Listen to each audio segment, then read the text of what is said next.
Erie Canal was the first major waterway built in the United States. Opened in 1825, it crossed the state of New York from Buffalo near Niagara Falls in the west to Albany on the Hudson River in the east.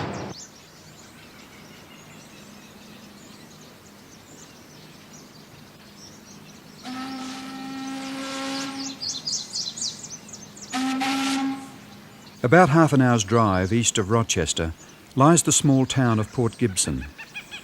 Located on the canal, it was once the main shipping point for the area.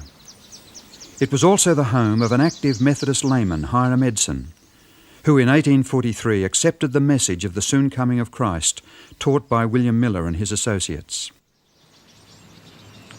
With tens of thousands of others across the United States, the Millerites of Port Gibson waited with earnest expectation for October 22, 1844. For on this day they expected the Lord to come as the fulfillment of the 2,300-day prophecy of Daniel 8:14. But as the clear morning light of the following day shone upon the canal waters, these same believers were overcome with disappointment and despair. Just how they came to see beyond their own misunderstanding to the clear light of God's leading in three distinct ways is the substance of our story.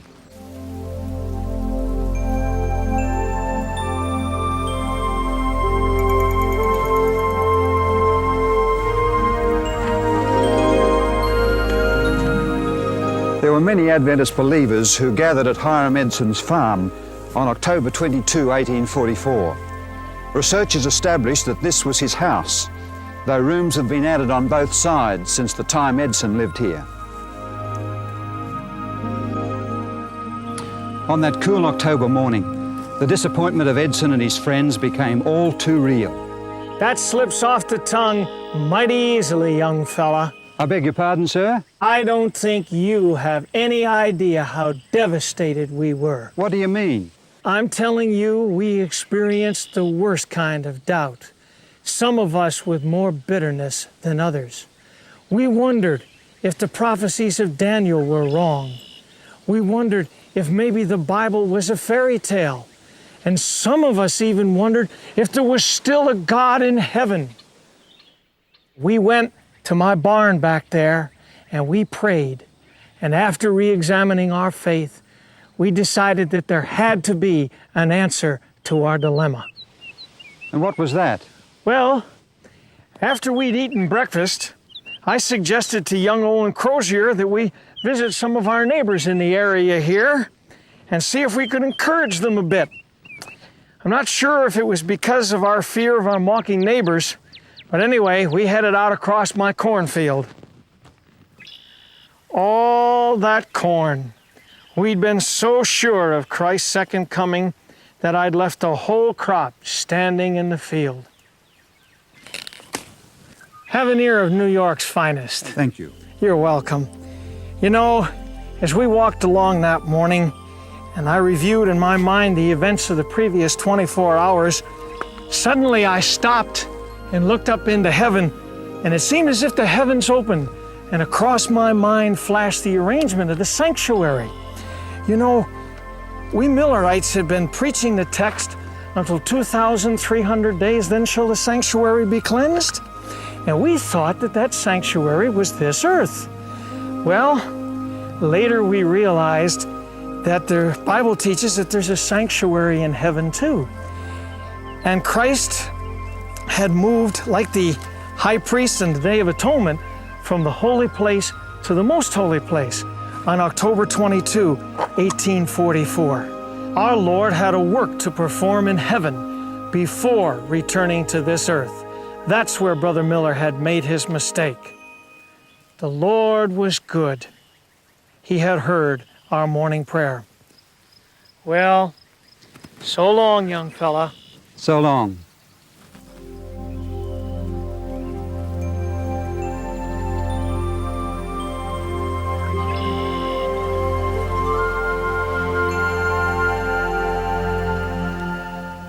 In the following months, Hiram Edson and his associates continued to study the subject of the sanctuary and its cleansing. As they thought of their own experience, they marveled at the similarities between their own disappointment and that of the disciples at the time of Jesus' crucifixion. Eventually, Edson persuaded his friend Crozier to publish their findings in an extra edition of the Millerite journal, The Day Star, February 7, 1846.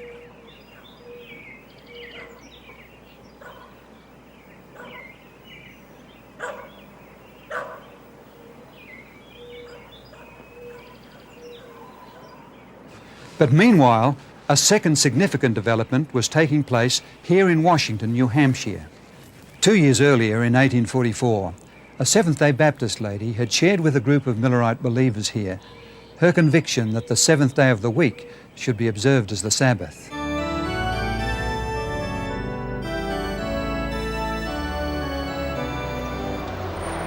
The Christian observance of the seventh-day Sabbath has persisted throughout the Christian era. At times it has been driven underground, but it has always reappeared to urge its message upon the world. From the days of the Apostles down to the 5th century, it continued in various parts of the Roman Empire. However, as the Christian Church slipped further and further into apostasy and adopted the idolatrous rites and practices of sun worship, the seventh-day Sabbath was soon discredited, its observance suppressed, and in its place, Sunday was exalted as the day of worship. During the Reformation of the 16th century, Luther took his stand on the Bible as the supreme authority for the Christian. To Charles V, he declared, I do not accept the authority of popes and councils, for they have contradicted each other. My conscience is captive to the Word of God. This appeal to the Bible and the Bible only was the very foundation of the Reformation.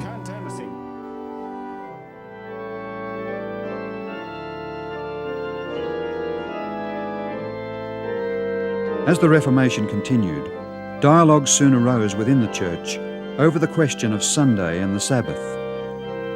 The Sabbath keepers asserted that there was no Bible support for the observance of Sunday. As a result, the observance of the seventh-day Sabbath spread throughout Europe, including England.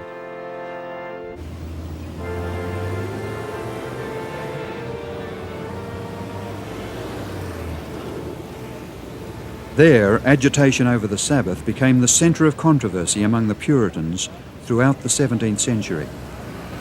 Influential people were involved.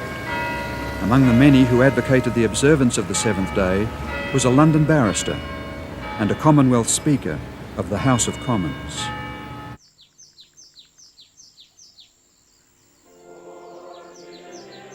By the mid-1660s, there were many congregations in England keeping the seventh day. A member of one of them was Dr. Peter Chamberlain, physician to 3 Stuart kings, James I, Charles I, and Charles II of England. A contemporary of John Bunyan, Chamberlain was a keen Bible student. On his tombstone in the churchyard at Woodham Mortimer, these words have been written. As for his religion, he was a Christian keeping the commandments of God and faith of Jesus, being baptized about the year 1648 and keeping the seventh day for the Sabbath above 32 years.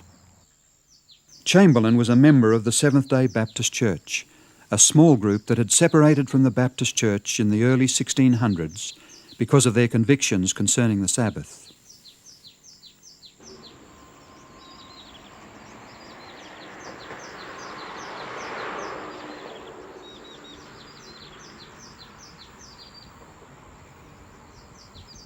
In 1664, Stephen Mumford, a Seventh-day Baptist from England, emigrated to the New World. In 1671, he organised the first Seventh-day Baptist Church in America at Newport, Rhode Island. During the next 170 years, their influence spread throughout America until in 1843, Seventh-day Baptists numbered about 5,500. In that year, their General Conference voted on a most significant resolution. That the first day of November next be observed by our churches as a day of fasting and prayer, that Almighty God will arise and plead for His holy Sabbath. Little did they anticipate the manner or the magnitude of the answer to their prayer. Within months of their day of prayer, a Seventh-day Baptist widow, Mrs. Rachel Oakes, decided to move to the little village of Washington, New Hampshire.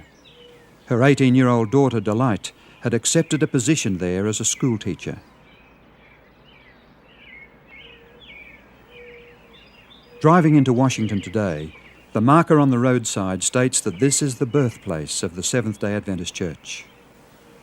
What happened here to attract such a title?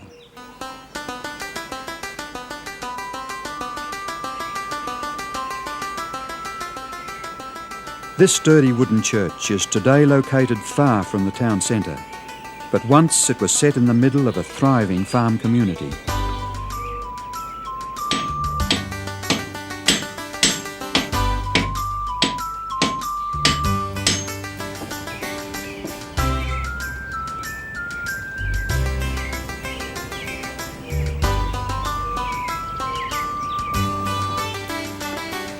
In 1844, Frederick Wheeler was the Methodist circuit-riding pastor of this church.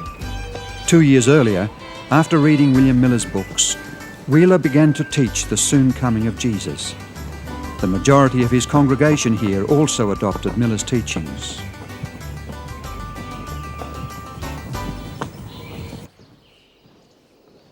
One Sunday morning, Wheeler was at this desk in the Washington, New Hampshire church, conducting the communion service. During the sermon, he encouraged the people to be faithful in keeping all 10 of God's commandments. Mrs. Oakes, the Seventh-day Baptist, who was attending here for fellowship, could hardly contain herself. When the pastor visited her soon after, she seized her opportunity. Hello, I'm Rachel. glad to see you. Good to see you. I've been looking forward to this. I want to talk to you about something important. What is the subject today? Come in. Thank you, Mrs. Oakes. It's a lovely fire.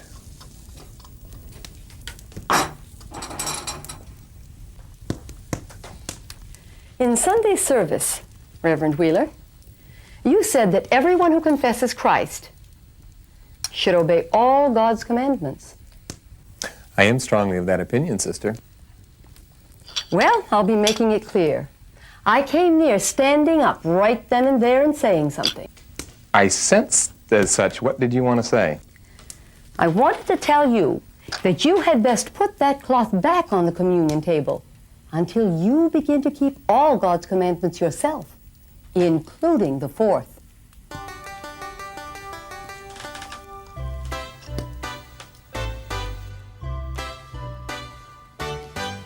And so Frederick Wheeler was introduced to the Sabbath truth. Soon after, he kept his first Sabbath, preached a sermon on it, and thus became the first Sabbath-keeping Adventist minister. Not long after the Great Disappointment, William Farnsworth, then in his late 30s, stood up in the Farnsworth family pew during the service and declared his intention to keep the Sabbath also. He was soon followed by his younger brother Cyrus, who was in his early 20s, his own wife and father and others. Forced to withdraw from fellowship, these first Sabbath keepers met in the large Farnsworth home not far away. It was not until some years later that they acquired eventual ownership of this church.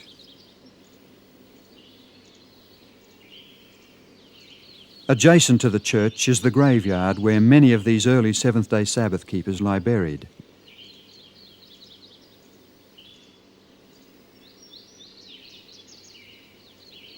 This marker reveals that Cyrus Farnsworth later married Rachel Delight Oakes, the school teacher and daughter of Mrs. Rachel Oakes. A short time after Wheeler commenced to keep the Sabbath, a second Millerite minister, Thomas Preble, joined him. Preble was a Free Will Baptist who had travelled with William Miller and proclaimed the soon coming of Jesus. He became the first Sabbath-keeping Adventist to advocate the Seventh-day Sabbath in printed form, in an article he published in February 1845. Among the many who read his article, which was later printed as a tract, was Joseph Bates, a retired sea captain. He was impressed with its truth. Some years before, Bates had accepted the teachings of William Miller. He held key positions in the Millerite movement and managed to weather the storm of the disappointment of 1844 without losing his faith.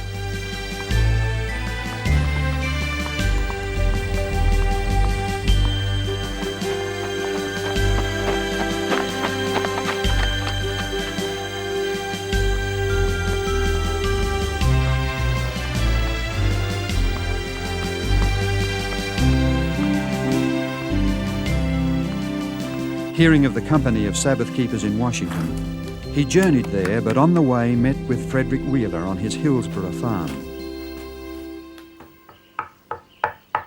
The Sabbath, I'm just having difficulty. They studied the Bible together throughout the night. What I do study, I feel confident is... Next morning, they both went to Washington to Cyrus Farnsworth's home.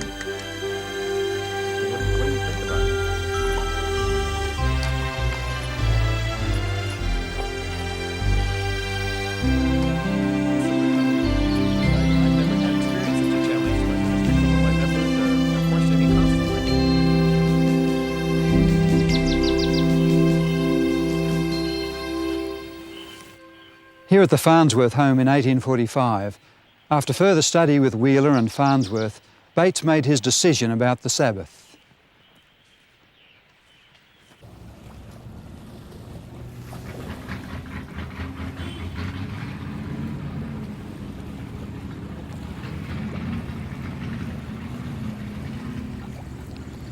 Returning home, Bates was crossing the bridge between Fairhaven and New Bedford, Massachusetts. Only the approaches to the bridge remain today. On the bridge, Bates met an old friend, James Madison Munro Hall, who asked him a question. "What's the news, Captain Bates?" The news is that the seventh day is the Sabbath of the Lord our God. And Bates devoted the remainder of his life to proclaiming that news. In August of 1846, Bates published his own tract, The Seventh-day Sabbath, a Perpetual Sign. Its contents pointed to a spiritual heritage received not only from the Seventh-day Baptists, but also from the English Puritans and others before them. It contained as well an important new idea that heralded the prophetic significance of the developing Seventh-day Adventist Church.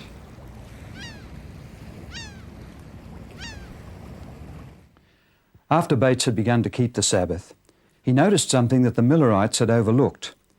They had seen their movement as the fulfillment of the first and second angels' messages of Revelation 14, which were to be proclaimed prior to the second coming of Jesus. But there was also a third angel's message.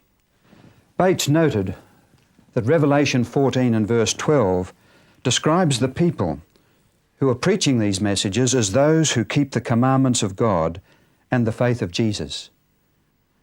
This confirmed in his mind the importance of keeping the commandments.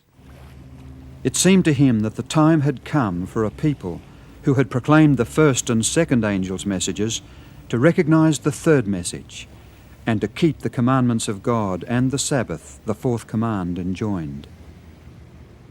Earlier in 1846, Bates received a copy of the Daystar Extra, which explained Hiram Edson's insights into the heavenly sanctuary and Christ's ministry in the most holy place.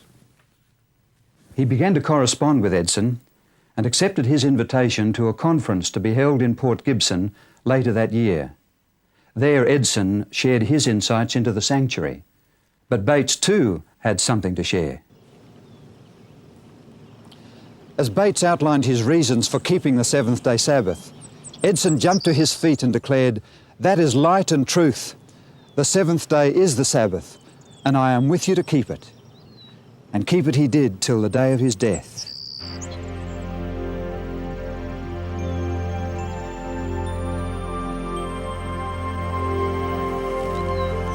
But in his conversation with the Port Gibson leaders, Bates also began to see a connection between the Sabbath and Christ's ministry in the most holy place of the heavenly sanctuary.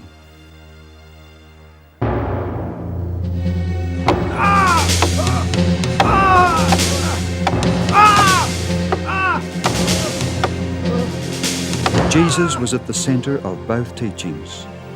In one, he was the all-sufficient sacrifice as God's Lamb, as well as High Priest, ministering the blood and cleansing the sanctuary.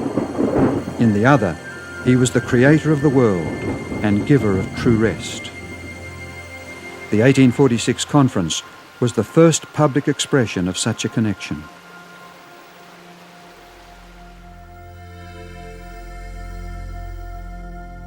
At this conference, Bates listened with great interest to Edson's ideas about the heavenly sanctuary.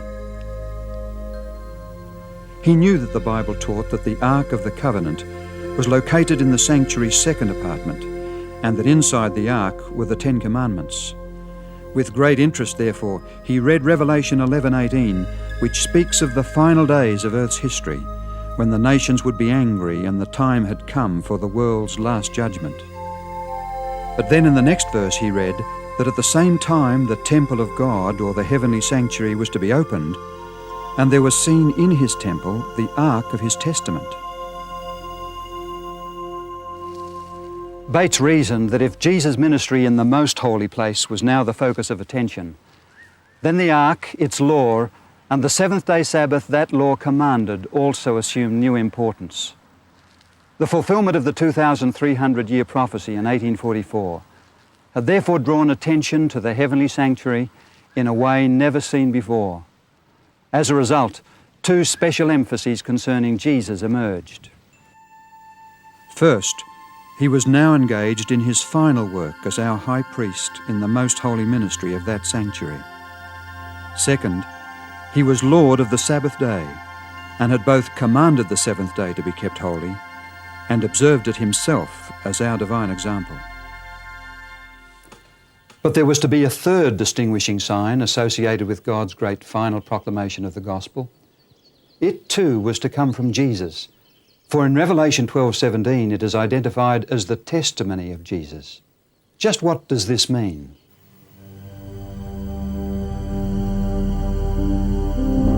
In Revelation 12, John describes the woman clothed with the sun representing the church. He sees her waiting for the birth of Jesus, then persecuted and led away into the wilderness, where God protects her for a period of 1,260 years. Verse 17 then says, "The dragon was enraged at the woman and went off to make war against the rest of her offspring, who obey God's commandments and hold to the testimony of Jesus." A comparison between Revelation 19:10 and 22:8 reveals that the testimony of Jesus, declared to be the spirit of prophecy, operates through the prophets, those individuals he has chosen to speak his testimony to his people. The Old Testament prophet Joel records, "And afterward I will pour out my spirit on all people. Your sons and daughters will prophesy, your old men will dream dreams, your young men will see visions. Even on my servants, both men and women, I will pour out my spirit in those days." The context of these verses points to their ultimate fulfillment in the days before the coming of the great and dreadful day of the Lord. The 19th century revealed several impressive fulfillments of this prediction.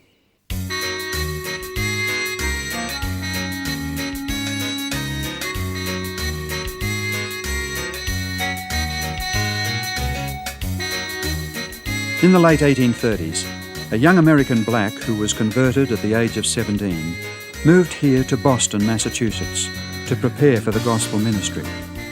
His name was William Foy.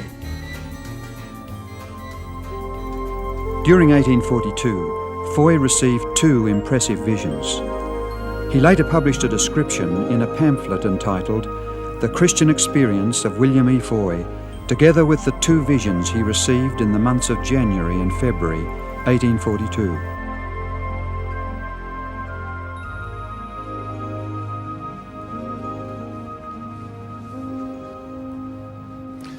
On Tuesday evening, January 18, 1842, 23-year-old Foy was meeting with a group of Christians for prayer and Bible study here in Beacon Hill, Boston. During the meeting, he experienced the first of 4 visions. It lasted for 2.5 hours, during which a Dr. Cummings examined him and could find, and I quote, no appearance of life except around the heart. In his vision, Foy witnessed the rewards given to the righteous at the second coming and was shown the matchless beauty of heaven. He was hesitant to share his visions, for he knew the prejudice against blacks. But less than 3 weeks later, he was given another vision while meeting in a crowded church. This vision, lasting 12.5 hours, revealed the scenes of the Great Judgment Day. It is with deep regret that I must now pass judgment upon your life. As a child, you were fortunate to have the benefit of God-fearing and loving parents. As the scenes passed before him, he saw that neither profession, politics, nor status can save, only a relationship with Christ. In fact, if notice had been taken of his vision concerning the pre-Advent judgment, perhaps the great disappointment 2 years later may have been softened, if not avoided altogether.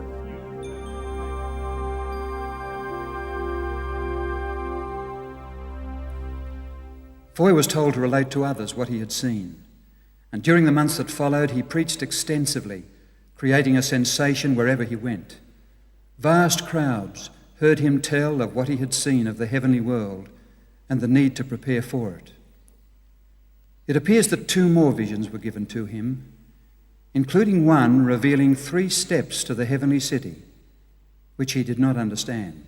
For nation shall rise against nation, and kingdom against kingdom. And there shall be famines, pestilences. No more visions were given to William Foy after the disappointment. However, he maintained his hope in the second coming of Christ.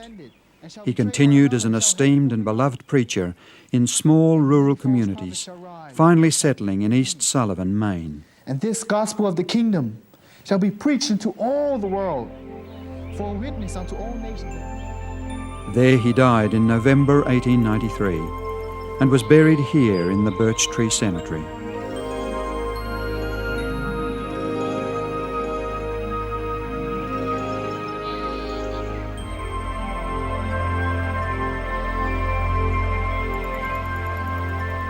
Shortly before the Great Disappointment, God placed the prophetic gift on another, Hazen Foss, who lived in Poland, Maine. He was 25 years old, well-educated, a good speaker, and a believer in the soon coming of Jesus.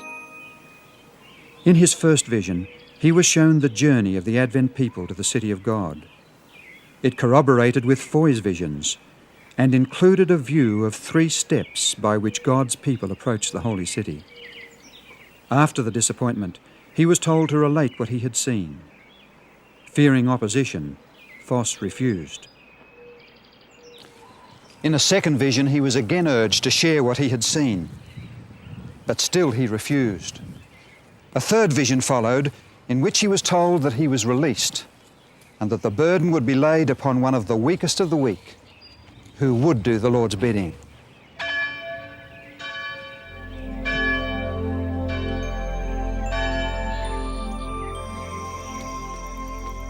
A few weeks later, Foss stood outside the door of a little chapel, listening to a miraculous story. He was urged to come into the meeting, but he refused. The manna, almonds, figs, pomegranates, and grapes, and the other fruit. I asked Jesus to let me eat of them. He said, "Not now. Those that eat of this fruit return to earth no more. You must go back and relate to others that I have revealed to you." Then an angel bore me gently down. What he heard was an account of a vision almost identical to the one given him. Who was it that Foss saw that night? Her name was Ellen Harmon, a 17-year-old girl so ravaged by tuberculosis it threatened to take her life.